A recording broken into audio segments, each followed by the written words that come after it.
anyone who works for the protection and promotion of human rights, part-time, full-time, without getting into a violent approach, is a human rights defender. I think anyone can be human rights defender, not only an activist, but also teachers, students, street vendors, or individuals or organizations who actually stand up for the rights, not only for themselves, but also for the communities, the people around them. It's unlike doctors or lawyers where you require a specific skills or special knowledge. To be a human rights defender, all you need is passion and belief in human dignities, equalities, civil liberties. That's all it takes to be a human rights defender.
As defenders, this is a choice. So, as a choice, we know that we will be fighting against the powerful people in authority, the big people. As a human rights defender, we face many threats, many obstacles as well. Largely in India, the threats that are faced are facing of criminal charges. The best way to break the morale of a defender is to first file false charges against them. Criminalizations and then arbitrary arrest detentions. Many of them also got torture, even murder, like the founder of my organization, Munir Said Talib.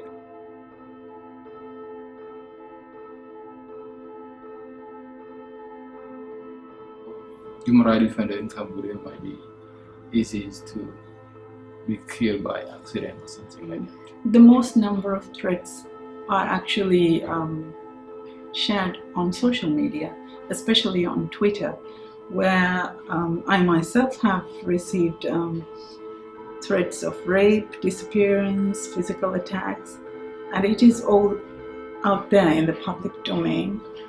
But we don't see anything being done about it. We've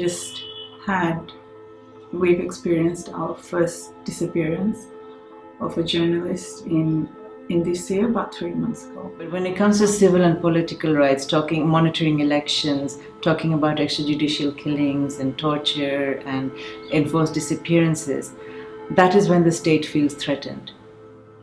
And these attacks become increased the more threatened the state feels. Really, in a human rights community, this is really where you feel the stress, you feel the pain. Even if I myself is not threatened, I feel threatened for the others who are especially on the field. Since I was able to get back into the country, I've been under the surveillance, the phones are tapped. Everywhere I go, there are also this intelligence following, At one point I was told that I have to stop talking to the international community and media in particular, I said, of course, I no. really see like an increasing criminalization of women human rights defenders. I guess around the world there's increasing militarization and increasing fundamentalisms, and that has a huge impact on women. We are now, in the eyes of the extremist, religious extremist people, we are perceived as the traitors of the country or traitors of the religion. So my worry now is that the attacks or the possible attacks or threat in the coming time may not be necessarily visibly from the government, but possibly from the people on the ground. At the same time, now these days, new perpetrators of human rights are cross borders, like the multinational companies and things like that. The corporations would not actually think that there are human rights defenders, but these people are really up to destroy their company and to destroy their profit. Mrs. Juvi Capion, an indigenous leader, and her two sons, Jordan, aged 13, and John, aged 8, who were killed on October 18th at their home in the Philippines. Mrs. Capion and her husband, Daguil Capion, opposed mining in the ancestral domain of the Belaan tribe. These men, women, and children were killed or jailed because they were trying to stop human rights abuses linked to business activities. I'm not surprised if one day they are going to arrest me, because I know that this is my job and will face that issue. Worry about my my life, especially my family, because I have family as well. And as far as my government doesn't have any regulation that guarantee our profession, our rights. It's not only about the human rights defenders themselves, but also their families and their children. They are the ones who are most affected, and that makes it really difficult for human rights defenders to continue their work. I've had friends who constantly, ask me why I do what I do. Why don't you just, let it go? They would not really stop doing what they're doing, because it's in their blood, it's in their heart, and it's really their vocation. And maybe I'm wrong, but I told my children that if one day I die or I'm in jail, and they should continue my work because I like this job. This is a risk for all the human rights defenders in the world, but without spirit, without commitment, people around us are going to get suffer. So I think, and this is a risk, even risk for the human rights defender, but please continue to fight. Many of us have gone through lonely moments, but they are very, very temporary in nature. And I think the larger community is what keeps you going. There are people around the world, not only in Asia, they support their cause and they are on their side, and we stand in solidarity with them. I've been involved in this human rights work for more than half of my life, and I've gone through ups and downs, times that I feel really dark, that I feel completely hopeless. There were times that I wanted to give up.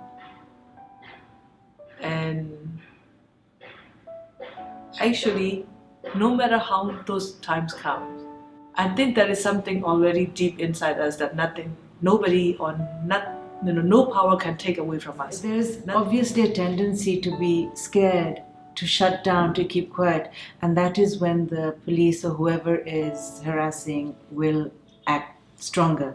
Don't be silent, speak out, be proud of what you are doing, and you'll be better protected by the fact that you are voicing your concerns and you feel like you'll be supported by others. மனித உரிமை காப்பாளர்களை காப்போம். Might defend the defensor derechos humanos. Insani agdara kater korama seke korami hum himaya korama seke korama. လူ့အခွင့်အရေးကာကွယ်ဆောင်ရှောက်သူများကိုကာကွယ်ကြပါစို့ ការពារអ្នកការពារសិទ្ធិមនុស្សនៅកម្ពុជា At protektahan natin ang mga human rights defenders sa Pilipinas at sa buong Asia at sa buong mundo. বাংলাদেশে মানবাধিকার পৃথিবীর সব জায়গায় মানবাধিকার সুরক্ষা এবং সম্মান করতে হবে Sama-sama nating ipagtanggol ang karapatan at kagalingan ng mga taong nagtatanggal ng karapatang pantao. Sila mempertahankan hak asasi manusia. Mari kita lindungi pekerja HAM karena pekerja HAM adalah aset yang sangat berharga untuk demokrasi di Indonesia. 인권 옹호자를 보호합시다. Let's protect human rights defenders.